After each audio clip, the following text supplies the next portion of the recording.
dekat ini saya. Yang dinanti-nanti dengan cemas oleh orang tua dan wali murid akhirnya datang juga. Apalagi kalau bukan penerimaan murid baru.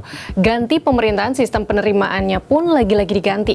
Sistem penerimaan peserta didik baru atau PPDB mulai tahun ini diubah menjadi sistem penerimaan murid baru atau SPMB.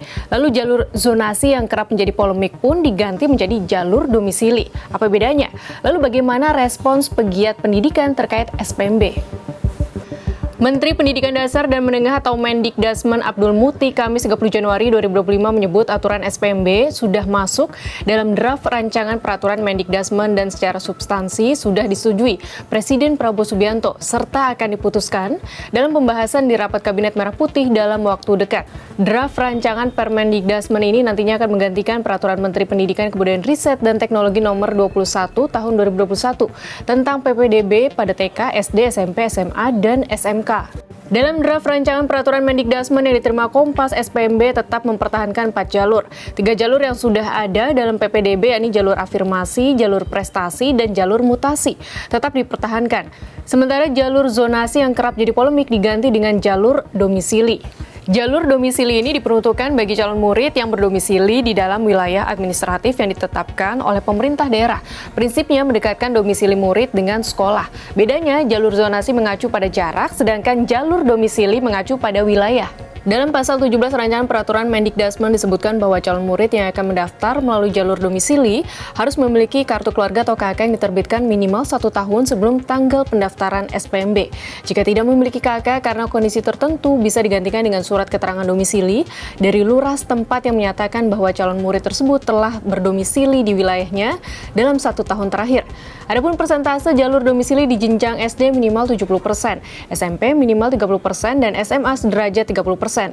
Penentuan persentase diserahkan kepada pemerintah daerah dengan mempertimbangkan jumlah calon murid baru dengan kemampuan daya tampung sekolah.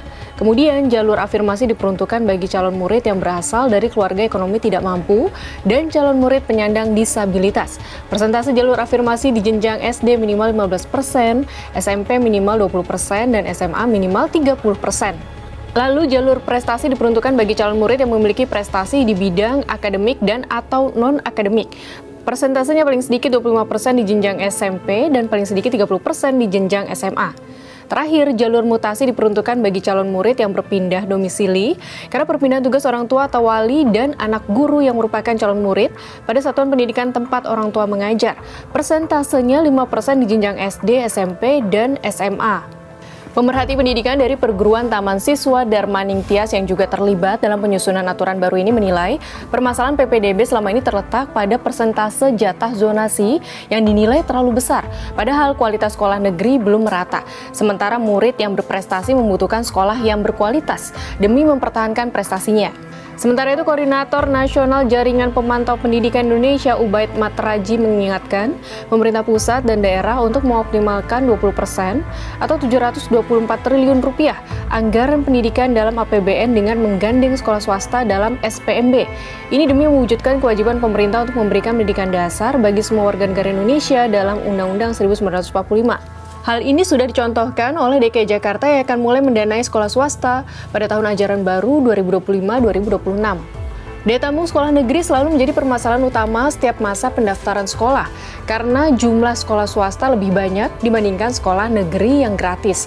Berdasarkan data Kemendikdasmen tahun 2024 terdapat 171.706 sekolah negeri atau 38,86%.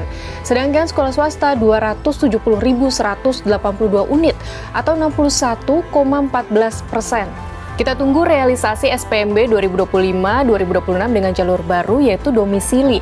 Apakah akan masih ramai polemik? Kalau menurut sahabat Kompas bagaimana?